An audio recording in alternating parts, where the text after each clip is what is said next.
Dr. Pepos here, back with another class. So let's actually start quick one. So the structure and content of the Zambian Constitution of 1996 had 14 parts. So how many parts does the 2016 amended Constitution have? So we definitely know that the amended Constitution in 2016 definitely had more parts than the one that was there before. So one thing about the parts found in the Constitution is that with each and every increasing year, some clauses were removed, some clauses were added, but in general, more clauses were introduced. Now, if you go back to what we did on the Constitution, we definitely know that the 2016 amended Constitution actually had 20 parts. These parts are there, of course, there are a lot and all that. You can actually review what we did on the Constitution. Then, which of the following is the executive power of the president in Part 4 of the Zambian Constitution? So, what is the power of the president? Executive power of the president. So, we definitely know that the president has executive powers, and of course, is in the executive. That's a thing. So, what executive role does he play? So, there there are some other roles that he plays that are not executive roles. Because, of course, when they say executive powers, that means it's actually something that lies within his function as a member of the executive. That's the thing. Now, what's known when Parliament introduces a bill and all that, they will discuss over the bill and all that, looking at the cons and pros of that bill. Then afterwards, they will decide to vote for or against the constitution. Then, if the constitution or if a bill has been approved by Parliament, it has to go to the president for it to be fully signed. So that means he's actually the one who can sign for or against a law. That's the thing. So, do you think the president execute laws? Does he execute laws? So yes, he does. So whatever law that has been introduced, it's the president who actually puts it into act. So he's the one who actually enacts any law that has been given. Then implementing laws, making laws, no, prerogative of mercy. Yes, that's the role of the president, but it's not an executive role. It's not. Dash is the electoral system that was used in 2016 to elect the president. I think you remember when we were looking at the last paper. I talked about this, and you should know that it's a mixed representation system. A mixed representation system. That is what was used in 2016. So this mostly has got the issue of majority votes, and someone is actually elected into power. I think I talked about this. Then, which of the following is a characteristic of elections in a good governance? So, my elections, when there's good governance, how should they be? So, should there be accountability? Should there be citizen participation, decisive, free and fair? Which of the following is a characteristic of elections in good governance? Good governance. So if good governance, elections should actually be decisive, meaning people must be able to choose on their own who they want to vote for and who they want to be ruled by. That's the thing. Yes, citizens can participate, but sometimes they might participate, but there's no good governance, meaning their votes won't mostly count. That's the thing. So elections, if there's good governance, must be decisive. That's why you see that for some people, uh, they were voted out of power, but they refused to give up that power. Why? There was actually bad governance. So, meaning the decision that people made to actually change government was not respected by that government that is currently in power. So they must be decisive. Then a country can remain poor even if it has got abundant resources if citizens have. So if look at Zambia. Zambia has got a lot of resources. Tina mines, tina trees and all that. But what can cause us to remain poor, even if we have all these resources? So even if resources are there, but if people have a poor way culture, that means we'll actually remain poor. So meaning they're not serious with their jobs. They come to work at whatever time that they want.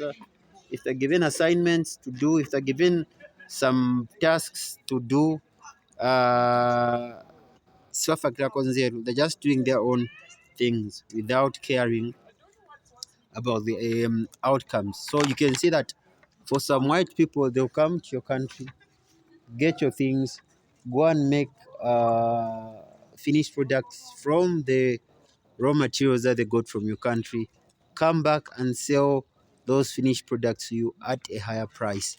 So if there's a negative work culture, definitely a country will remain poor. That's the thing. Then economic development is closely related to a country's dash capacity. So if a country is developing economically, um, what's mostly a good sign? What's mostly a good sign? Number one, is it human capacity, import capacity, productive capacity, social capacity? So it's definitely productive capacity. So if a country is actually producing a lot of things, that means that's an economic development. One of the reasons why that's so is because whatever is being produced would be consumed by the local people, and some of the things would actually be exported to other countries. So, meaning export of these materials to other countries would actually be positive in relation to economic development in a country. Then, in which year was the African Charter on Human and People's Rights established? This one you've seen. These guys mostly repeat my questions because you remember we did this one, and I said it was what? It was 1981. That was when this was actually established. That's the thing. Then, which article of the United Nations National Declaration of Human Rights state that all human beings were born free and equal in dignity and rights? This was according to that. Um, again, check the other paper that we did last time. Uh, we had a diagram that was showing this. So we definitely know that the one that talks about human beings being born free and equal is the third one. That's the thing. It's the third one. Now I can't really explain things in details because we're actually running behind time due to the fact that civic education is just a few days away. The first, then, which are the following concepts of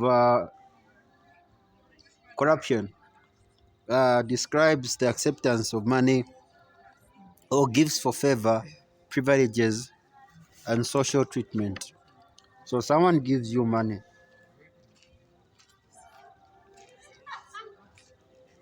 Someone gives you money,